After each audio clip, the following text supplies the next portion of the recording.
Boa tarde. Bem, eu quero, nessa fala, que fala de educação, homenagear minha primeira professora, Gladys Barbosa Machado, que completa 91 anos agora, minha grande mestre de yoga, e Pierre Vaio, um grande mestre para mim, nesse caminho. Então, como que iniciou esse trabalho? Por que que eu fui... Aqui. Obrigada.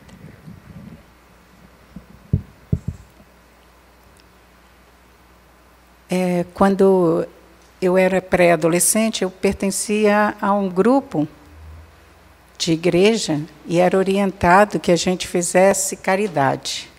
E eles orientavam para a gente visitar as crianças na periferia, brincar com as crianças, visitar doentes nos hospitais e visitar as prisões. E eu ia nessas comitivas, né, de pré-adolescentes fazer isso, mas o que mais me intrigava era a visita à prisão. Eu sentia medo de ver aquelas pessoas, eu entrava naqueles corredores e, à noite, aquilo me perturbava bastante, porque eu não me conformava de ver aquelas pessoas atrás das grades. Mas tudo bem. Eu pensava como que poderia, né, fazer alguma coisa por aquelas pessoas.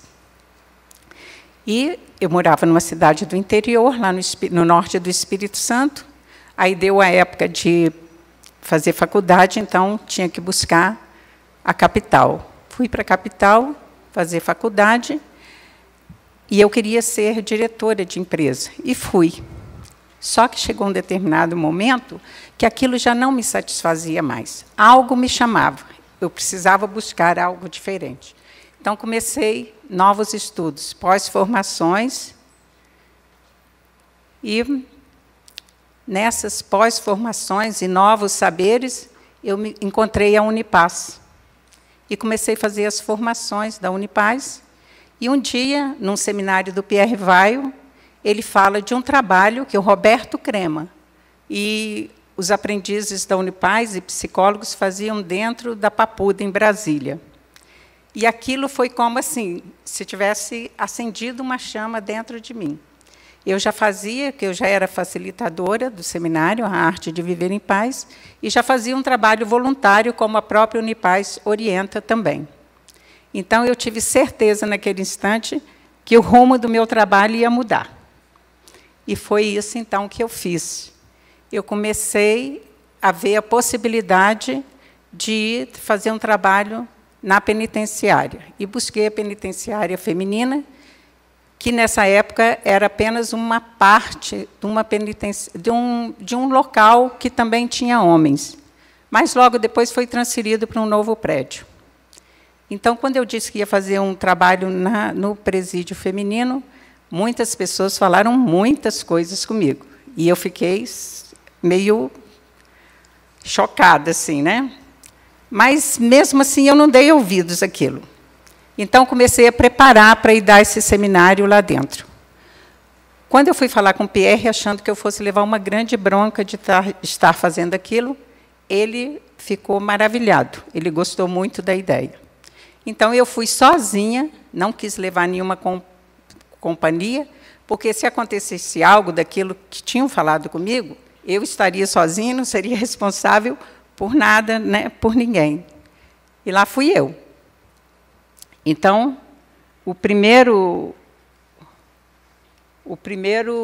aí a entrada dessa penitenciária feminina. Começamos o trabalho em 1998. E também, esse trabalho, eu fazia outros seminários, eu dava outros cursos, mas, de todos, o que eu percebi que mais fez uma mudança na minha maneira de ver o mundo e na maneira das outras pessoas verem o mundo, eu senti que foi esse. Mesmo as minhas colegas professoras de yoga, elas vinham fazer o seminário comigo, depois elas iam para congresso e voltavam e diziam: Dalila, eu não teria entendido tão bem o que foi dito lá se eu não tivesse tido essa experiência desse seminário. Então, eu percebi que era esse o seminário que eu deveria começar lá dentro, e eu queria saber se dava certo.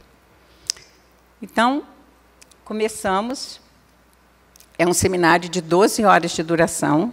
Começamos numa manhã, ficamos o dia todo, e depois, na outra manhã, com essas mulheres. 2 delas, inicialmente, estavam muito resistentes.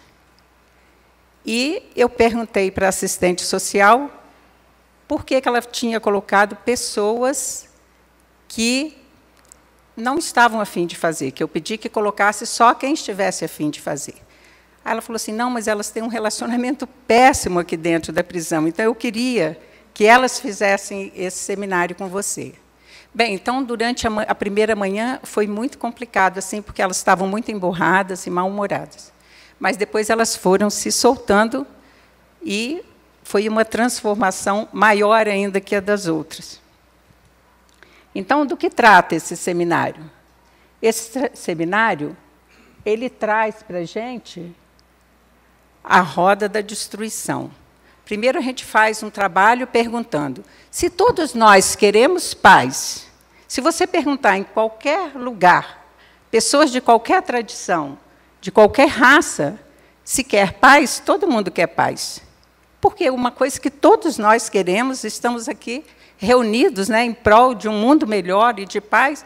Então, a gente começa falando quais são esses obstáculos a essa paz. Então, trazemos a roda da destruição. Então, na questão do indivíduo, no centro está a inteireza do ser, mas nós nos dividimos. Indivíduo, sociedade e natureza. Nós nos separamos. Na nossa mente, a gente se separa dos outros. A gente se separa da natureza. Então, nós criamos esse reducionismo na nossa mente. E aí, temos as emoções piores possíveis, de apego, raiva, ciúme, medo, orgulho e depressão. E passamos a ter no nosso corpo também fome, carências, né, respiração inadequada, doença, essa respiração inadequada, eu que sou professora de yoga, então as pessoas chegam respirando completamente o contrário do que é a respiração. Então a gente vai perdendo a nossa paz, né, sem ter noção do que está acontecendo aqui dentro de nós, sem ter consciência da nossa própria respiração, que é o que nós fazemos 24 horas por dia. Né? Então, dentro da prisão, também a gente encontra a mesma situação. E depois a gente vai levar também isso para a mente da sociedade, que é a cultura, para as emoções da sociedade, que é a vida social, lá em verde, e em vermelho, o habitat e a economia, que é o corpo da sociedade. E, na natureza, em azul, né, a programática, a informação, em verde, a vida e o corpo da natureza, que é a matéria. Então, cada quadro desse, nós vamos trabalhar com dinâmicas para transformar essa roda da destruição, isso que não nos deixa estar em paz, na roda da paz. Então, vamos ter uma mente de sabedoria, emoções de amor, alegria, compaixão, equanimidade, equidade, e no corpo nós vamos ter saúde, nós vamos deixar de ter tantas tensões. Então, vamos ter a arte de viver em paz comigo mesmo. Se eu estou em paz comigo mesmo e eu faço paz dessa sociedade, eu vou levar a minha contribuição da paz desse espaço que eu sou para essa sociedade a que eu pertenço. Então, se cada um cuidar só da sua paz, não precisa mais do que isso, porque ela vai contribuir com a paz no mundo. Imagine todos aqui contribuindo com essa própria paz. A cidade de São Paulo, cada um contribuindo com a sua própria paz. A cidade de São Paulo vai ter paz. E compreender que a natureza é a nossa casa, que a terra é a nossa casa. Então, também, dinâmicas que são feitas, que eu vou mostrar daqui a pouco, para a gente mudar, transformar essa roda de destruição em roda da paz. Bem, então, basicamente, começa o trabalho com esse seminário de 12 horas. Então, temos ali... Opa! Esse foi o primeiro seminário. Então, o primeiro seminário foi num grupo de 30 mulheres. Então, essas mulheres, nem todas gostam de sair numa fotografia na prisão. Então, a gente convidava. Vocês veem, todas elas vão estar descaracterizadas, infelizmente, porque o semblante delas é a coisa mais linda, né?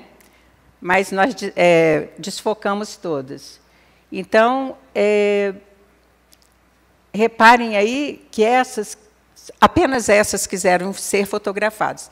Mas tem um caso curioso ali, que uma daquelas mal-humoradas que falamos, ela está atrás do flip chart e deu a mão a mim, porque ela não queria que a foto dela saísse na prisão, mas ela queria pertencer àquele grupo, aquelas novas descobertas que ela tinha feito. E uma outra, eu encontrei com ela depois, e todo mundo na prisão ficou impressionado, porque ela era completamente emburrada e mal-humorada. Então, ela disse para mim, num depoimento, que eu tenho até gravado, ela disse assim, eu antes era muito bicuda, agora eu só vivo rindo. E, realmente, ela só vivia rindo depois na prisão, porque ela descobriu várias coisas dentro dela. E tem uma senhora também, nesse dia aí, que eu gostaria de citar, que ela descobriu por que ela tinha matado o filho que ela mais amava. Ela tinha um bar, o filho chegou no bar e disse para ela que ia fugir com a namorada, porque os pais não queriam um namoro. Então, ele deu a arma para ela guardar. Quando ele deu esse recado para ela, ela foi lá dentro, pegou a arma dele, chegou na mesa, ele estava tomando uma cerveja, e ela disparou contra esse filho. Então, ela descobriu que foi o apego que fez ela fazer isso com o filho que ela mais amava. Essa senhora ela tomava 6 qualidades de remédio para dormir. E, daí, uns tempos, ela passa a tomar só 2 qualidades de remédio. Então, para dormir, para mais uma série de coisas, né? Então, elas passam a se descobrir e elas passam a se entenderem melhor, a viver melhor.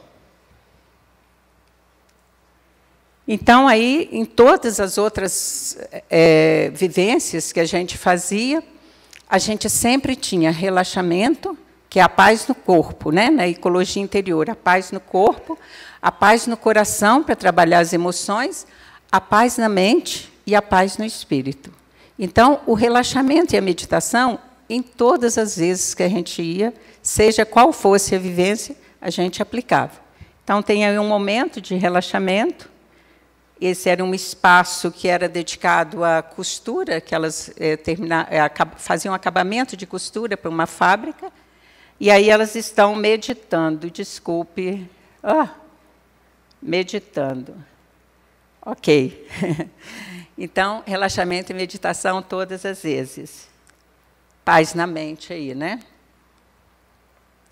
Depois nós temos... espera aí. Muito bem, nós temos ali práticas de yoga, expressão corporal, arte, no caso aí, pintura. A gente levava outros tipos também de arte, ikebana, né? A gente fazia showrinka com elas, e sempre trabalhando os valores humanos, em todas essas vivências que a gente fazia, sempre fazendo uma reflexão sobre a vida, sobre as emoções. Quando elas ficavam muito agitadas na prisão, as assistentes sociais ligavam e pediam para a gente ir para lá. Então, a gente fazia trabalhos de cooperação, mostrava como que era competir, como que era cooperar, como elas se sentiam. Então, fazia toda a análise para elas sentirem como isso funcionava. E aí elas estão fazendo, então, aquela brincadeira da cadeira, né? Então, a gente fazia toda essa dinâmica com elas. Então, era uma alegria só. E aí, pronto, acalmava o presídio. Aí, a gente foi uma prática de, depois de relaxamento e meditação, prática de automassagem, e também de consciência corporal. E aí, nesse dia, especificamente, a gente levou muita atenção para as mãos. O que essas mãos já fizeram? Então, elas iam refletir tudo que aquelas mãos, né? Então, elas iam falando. O que elas estão fazendo hoje, essas mãos? E o que elas podem fazer de agora em diante? Então, sempre trazendo para elas, né, essa reflexão. Ali nós temos 2 representantes de cela, e elas ajudavam a dinamizar o trabalho dentro da prisão enquanto a gente não estava lá. Então, a gente deixava fitas cassetes ainda na época, sabe? Fitas cassete com o relaxamento, com a meditação. Então, à noite, elas colocavam no som, e elas faziam, então, à noite, a gente deixava músicas, a gente deixava as orientações gravadas, e elas aplicavam com as colegas. Temos uma palestra ali, e embaixo temos uma contação de histórias.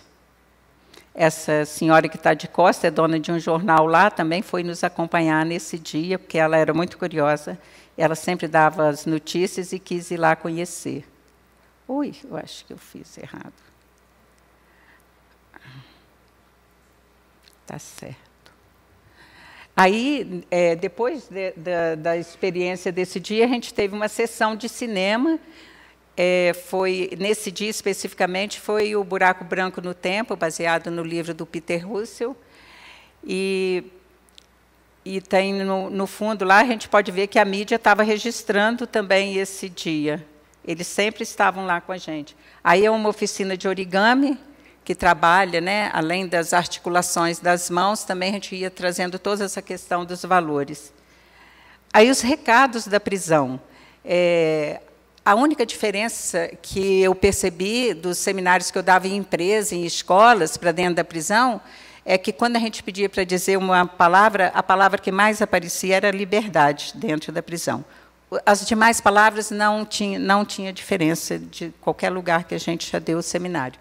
E ali tem uns depoimentos muito bonitos, e uma, inclusive, fala o que é meditação para ela. Então, ela ia acalmando cada parte do corpo dela. Então, era um encontro dela com Deus, ela diz. Está ali escrito naquele depoimento. Então, temos depoimentos delas, muitas outras falas. Tinha um espaço lá que era reservado às mães e às grávidas.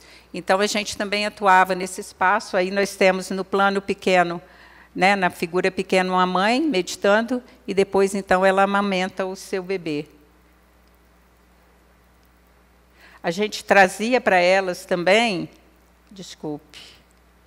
A gente trazia para elas as campanhas que tinham na cidade, né, nos órgãos públicos, a gente levava para que elas também tomassem conhecimento. Então, ali, se vocês repararem, naquela figura de várias mulheres, tem uma grávida, essa mesma grávida está com um bebê ali, na prisão, e depois teve um congresso de arte-terapia lá, que eu fui convidada para estar falando sobre o trabalho, né, de arte que era feito lá dentro.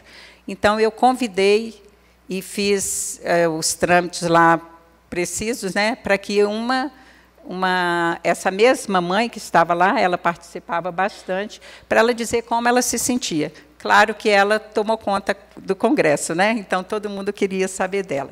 E ela ficou muito contente de ter participado. Aí foi um dia da ONU, até, você pode ver, nós estamos hoje fazendo uma vivência no pátio externo à prisão. A prisão está lá atrás, a lateral da prisão.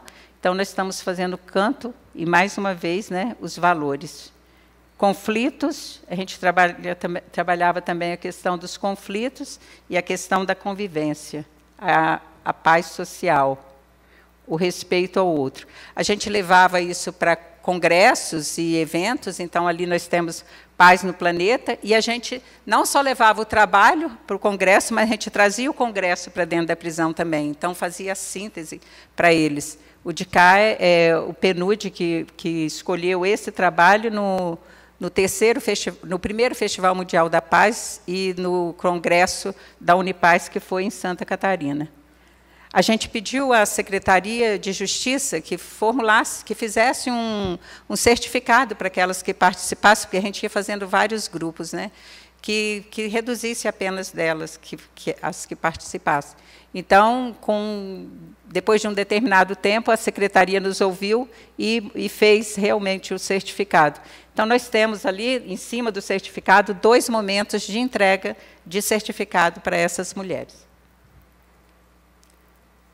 Aí eu trago e escrevo em detalhes esses 2 casos, que é a pessoa mais jovem, 18 anos, que esteve dentro da prisão, e a mais velha, de 80 anos. Essa primeira, vou falar rapidinho, ela literalmente enlouquecia atrás das grades, ia para o manicômio judiciário, e a gente foi conseguindo fazer um trabalho, e ela voltou a trabalhar, voltou a ganhar seu dinheiro. E essa de 80 anos, que o motivo dela estar lá era tráfico de drogas, ela também, as vizinhas davam material, a gente levou, e ela passou a ser essa artista aqui. Então, ela fazia esses trabalhos, vendia os trabalhos, não dava conta das encomendas, eu mesma encomendava para dar de presente aos facilitadores da Unipaz que ia lá, e eu tinha que encomendar e falar, agora a senhora faça para mim, porque eu preciso deles para entregar para o pessoal. E ela, então, que era uma pessoa opaca, deprimida, que andava pelo corredor da prisão, desabrochou. Os olhos brilhavam, era uma alegria imensa, e ela adorava exibir os trabalhos dela, então. Aí, depois eu a visito na casa dela, ela continua o trabalho, teve que alugar uma Kombi para levar o material embora. Aí, no final do ano, o Presépio Vivo da Paz. É um grande psicodrama que a gente faz, então não tem ensaio, não tem nada, e a gente faz, então, o nascimento de Cristo com elas. Então, aí está o presépio vivo.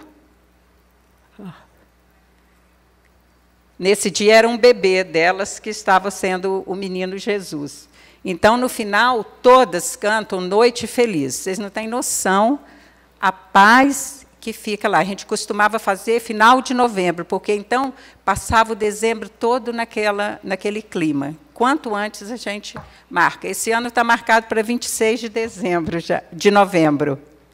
Depois eu parei, porque em 2009 foi o último presépio que eu fiz, depois eu parei, que eu fui fazer o mestrado. Então, quando eu terminei o mestrado, no mês mesmo que eu terminei, eu voltei lá, fiz uma vivência com elas. Em 2013 também fizemos. E agora, Dia Internacional da Mulher, agora, a gente esteve lá também fazendo a vivência com elas. Então, a gente consegue, assim, o que o Pierre Vaio colocou, que é a roda da transformação. Elas se transformam. Aí, tem um poema de uma que escreveu, que está fora agora da prisão, e ela, quando me descobriu, que ela era louca para encontrar comigo, quando ela me descobriu, ela disse o seguinte: eu não tenho saudade de estar na prisão, mas eu tenho vontade de beber da fonte que eu bebia lá dentro. Então, eu tenho um e-mail que ela fala isso para mim. E ela escreve, então, fazendo menção à Declaração Universal dos Direitos Humanos, que na ecologia social era um dos trabalhos que a gente fazia com elas. Então, ela põe, aqui vai a minha Declaração Universal de Amor por você. Um dia, por não saber trilhar, me perdi. Por não saber falar, me escondi. Para o fundo do meu eu, fugi. Alguém falou que, mesmo no escuro onde eu estava, a luz poderia refletir, que eu poderia me transportar mentalmente dali. Eu sorri, primeiro por dúvidas, depois porque entendi. Me sentei em meio ao tumulto e decidi que aquela voz me conduziria para bem longe dali. Consegui meditar, consegui relaxar, consegui escrever poesias, consegui voltar a falar, voltei a acreditar. Me levantei do escuro para ir a um lugar claro passear, sempre que eu quisesse o meu caminho achar. Construí lindas iquebanas, quantos tesouros fiz e distribuí. Guardo com muita saudade as oficinas de paz, onde eu pude entender a força que eu era capaz de reformar o meu mundo com a arte de viver em paz. Obrigada por me conduzir da desistência à espera da paz.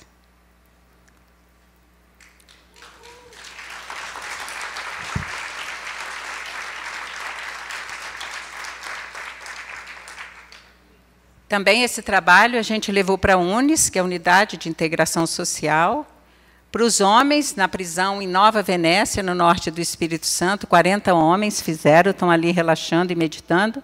E a gente fez também muitas oficinas com policiais militares, com Corpo de Bombeiro, Policial Civil, na Secretaria de Direitos Humanos, em Brasília. Então,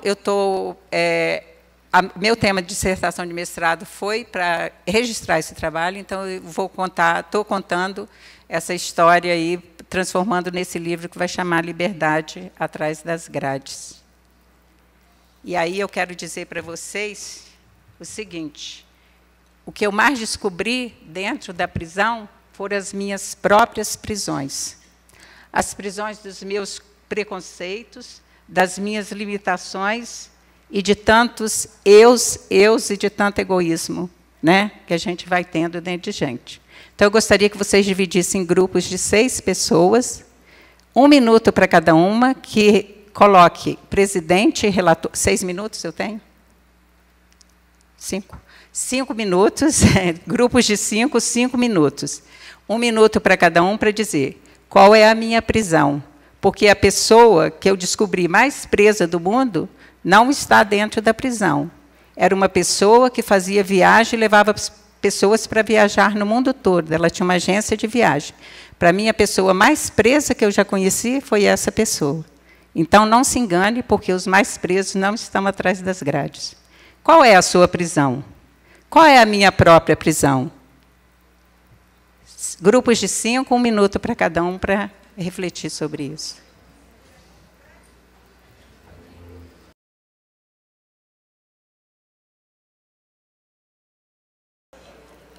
Então, algum grupo gostaria de falar, de se manifestar, dizer quais foram as prisões, ou não tem prisões, que bom.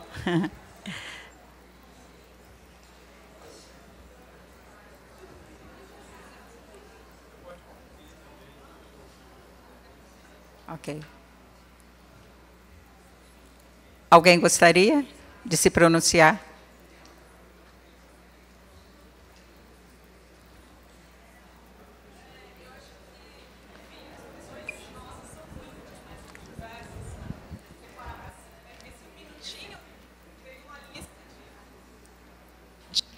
Muitas prisões que eu consigo enxergar. Mas eu acho que uma das que eu acho que é mais séria é a crítica. A prisão da crítica. A gente nunca participa e faz o suficiente para numa posição de poder dar nomes e classificar as pessoas. Velhos, novos, bonitos, feios, interessantes, emburrados. Cada um tem um histórico, cada um tem um funcionamento. Coloque ou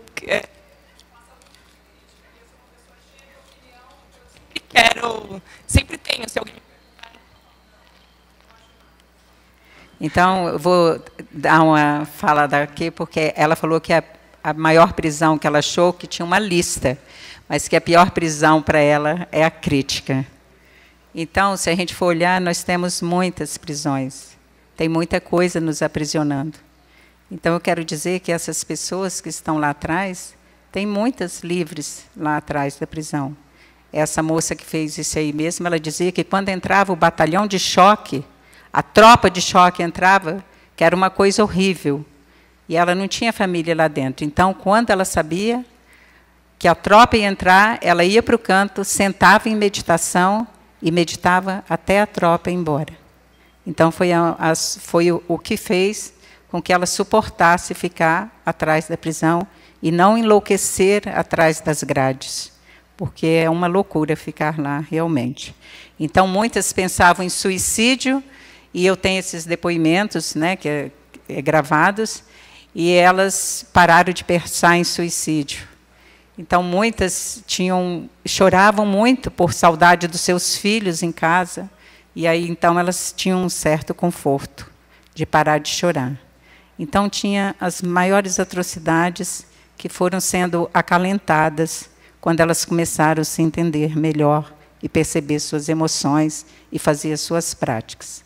Eu agradeço profundamente a cada uma delas, que me fez perceber tanta coisa em mim. E muito obrigada pelo convite, a todos vocês, pela paciência de me ouvir. Muito obrigada.